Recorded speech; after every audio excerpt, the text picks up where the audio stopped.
भारतीय टीम का वह खिलाड़ी जिसने कलाई टूटने के बाद भी खेल जारी रखा। 8 साल की उम्र में घर छोड़ा, 12 साल में पिता को खोया, एक हाथ से बल्लेबाजी करने की रखता है क्षमता।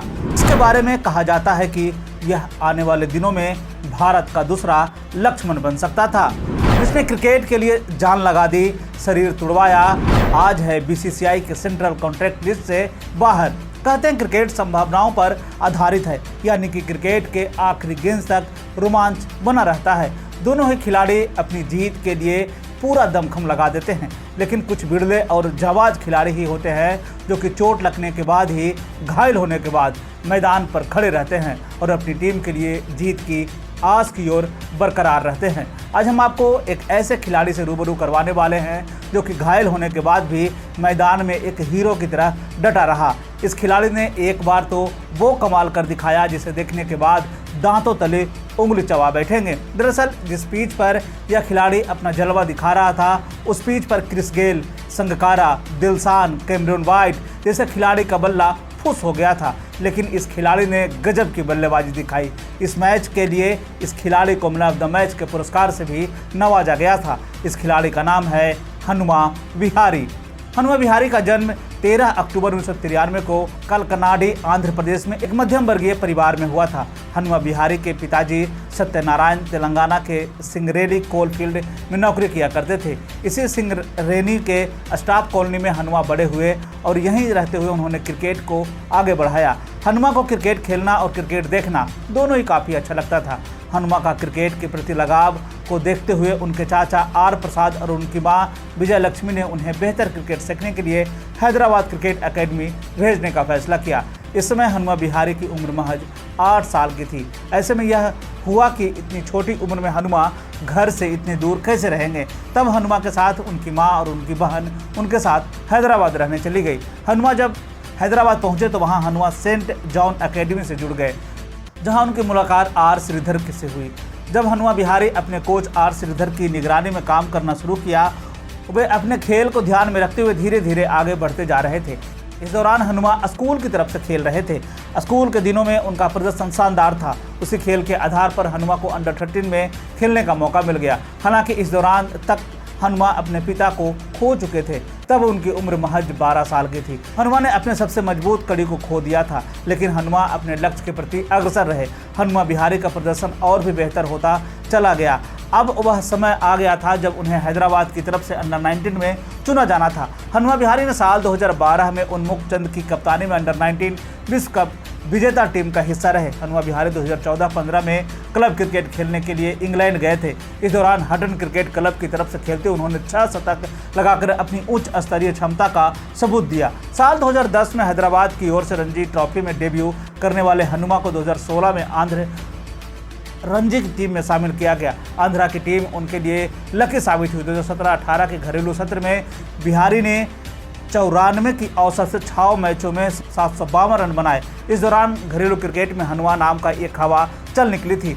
हनुमा ने उड़ीसा के खिलाफ खेले गए 302 रनों की पारी, रिकॉर्ड तोड़ी पारी की चर्चा खूब होती है। इसी साल हनुमा ने कमाल की बल्लेबाजी की और रणजी विजेता विदर्भ के खिलाफ रेस्ट ऑफ इंडिया की ओर से खेलते हुए 183 रनों की यादगार पारी खेली।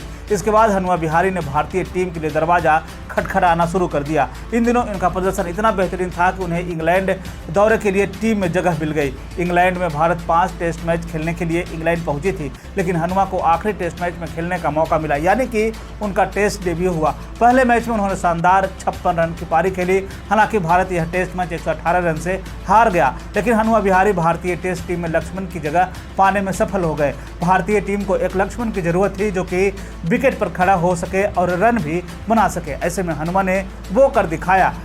2018-19 के सीजन के दौरान भारत की टीम ऑस्ट्रेलिया दौरे पर गई थी, लेकिन यहाँ हनुमा का प्रदर्शन बहुत अच्छा नहीं रहा था, लेकिन बहुत खराब भी नहीं रहा था। ऐसे में हनुमा को वेस्टइंडीज़ दौरे के लिए टीम में शामिल किया गया।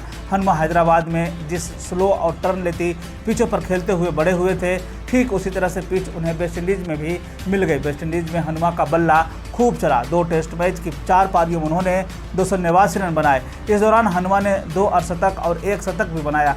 अपने पहले शतक के बाद हनुमा ने अपने पिता को याद करते हुए बताया था कि मैं 12 साल का था जब वो गुजर गए। मैंने तभी ठान लिया था कि मैं अपना पहला शतक उनके नाम करूंगा। मुझे उम्मीद है पापा जहां भी होंगे उन्हें मुझे पर गर्व होगा। अब तक की स्थिति बन गई थी कि हनुमा को भारतीय टीम में एक नियमित बल्लेबाज के रूप में रखा जाने लगा था। तब भारतीय टीम के टेस्ट के कप्तान विराट कोहली हुआ करते थे।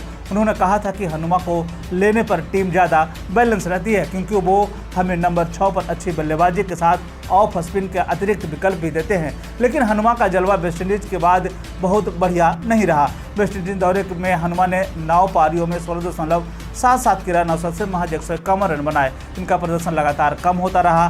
खासकर विदेश की जमीन पर हनुमा प्रदर्शन बेहतर नहीं कर पा रहे थे। लेकिन इन सब के बीच में एक अच्छी बात यह थी कि हनुमा टीम का हिस्सा बन रहे थे, उन्हें खेलने का मौका मिल रहा था और इसी मौका का फायदा हनुमा ने ऑस्ट्रेलिया में खेली जा रही एक टेस्ट सीरीज के दौरान दिखाया, जिसमें भारत लगभग हार के कगार पर थी।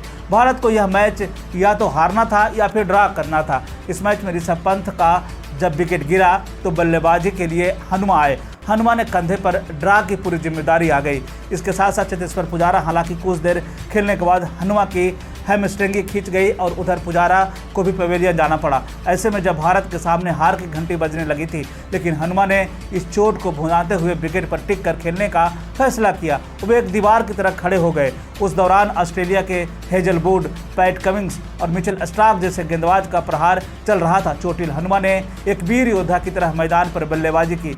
भारत यह मैच लगभग हार सा गया था, जिसे हनुमा ने ड्रा में तब्दील कर दिया। भारत यह मैच भले ही ड्रा करवाया था, लेकिन इस ड्रा में भी जीत वाली खुशी थी और हनुमा के लिए तो यह एक संजीवनी की तरह था। इस मैच में हनुमा ने 161 गेंद खेले और महज 23 रन बनाई। हनुमा की इस बल्लेबाजी की मिसाल नई पीढ़ी की बल्लेबाजी को दी जाती है और आने वाले सालों में हनुमा के इस बल्लेबाजी के बारे में बताया जाएगा। हनुमा विहारी साल 2023 में रणजी मुकाबले में अपनी टीम आंध्रा के लिए रन बना रहे थे। उनकी बल्लेबाजी की तारीफ हो रही थी। मध्य प्रदेश के खिलाफ आंध्रा का मैच चल रहा था और हनुमा विहारी चोटिल हो गए।